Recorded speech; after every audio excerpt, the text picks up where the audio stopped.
ওকে, তো ভাই লোক যেটার ভয় ছিল ওটাই হলো। লোকেশ কানাগরাজ বাধ্য হয়ে নিজের এলসিইউ ইউনিভার্সকে বন্ধ করলো। আরেকদিকে শাকিব খানের সোলজার তো পোস্টপন্ডের পর পোস্টপন্ড। ভাই এটা আদেও রিলিজ হবে কি না, সাথে থামা ট্রেলারটা নিয়েও কথা বলবো, সবকিছুই জানবো, শুধু ভিডিওটার সাথেই থাকুন।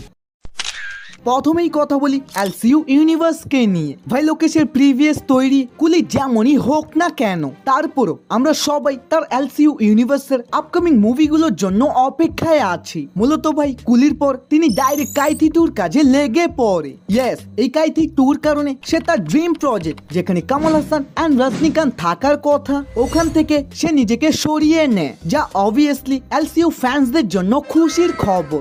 বাট ওই যে কথায় আছে না, বেশি খুশি মানুষের হজম হয় না। ওয়েল, লেটেস্ট রিপোর্টের অনুযায়ী কাইথি অ্যান্ড লোকেশের মধ্যে কাইথি টুর একটা সিন নিয়ে ঝামেলা লেগেছে, এবং কি এটার কারণে সিনেমাটা শুটিং তো দূরের কথা, প্রি প্রোডাকশনের কাজও বন্ধ রাখা হয়েছে। আর ভাই আপনি যদি একটু লজিক্যালি ভেবে দেখেন, কেথি টু যদি না আসে তাহলে এলসিইউর গল্প আর আগাবেই না, যার কারণে বিক্রম, রোলেক্স, লিও তিনটারই সিকুয়েল আরো পিছিয়ে যাচ্ছে। সোজা কথায় কেথি টু যদি না আসে তাহলে পুরো এলসিইউ ইউনিভার্সই আধুরা।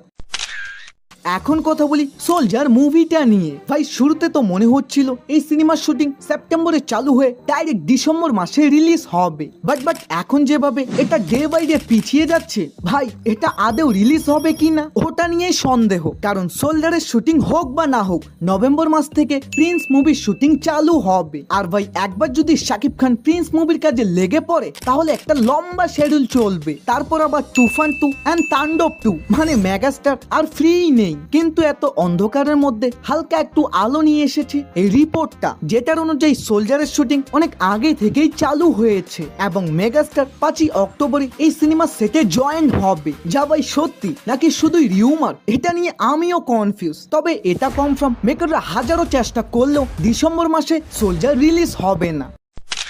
এখন কথা বলি থামা মুভিটা নিয়ে। ভাই পরশুদিন এটার একটা ট্রেইলার এসেছে, যেখানে তো গল্প সম্পর্কে অনেক কিছুই রিভিল হয়েছে, তবে আমরা শুধু ম্যান পার্টগুলোকে হাইলাইট করব। ওয়েল, নওয়াজুদ্দিন সিদ্দিকীকে ভ্যাম্পায়ারদের বেতাল বলা হয়, আই মিন রাজা টাইপ, এবং তার দায়িত্ব হলো এই পৃথিবী ও মানুষদের রক্ষা করা। বাট টুইস্ট হলো সে মানুষদের রক্ষা করার জায়গায় ওই মানুষদেরই রক্ত চুষতে চায়। কিন্তু তার এই খারাপ মতলব দেখে ভ্যাম্পায়ারদের লিডাররা তাকে একটা গুফায় বন্দি বানিয়ে রাখে। বাট আনফরচুনেটলি আয়ুষ্মান খুরানা ওই গুফায় গিয়ে তাকে মুক্ত করে দেয়, তারপর শুরু হয় মটকা নাঙ্গা নাচ। ওয়েট, তবে এর মধ্যেই আমাদের হিরো হঠাৎ করে শক্তি পেয়ে যায়। আর হ্যাঁ, এখানে কিন্তু আমরা ভেরিয়া ভার্সেস ভ্যাম্পায়ার কেও দেখতে পাবো। সেই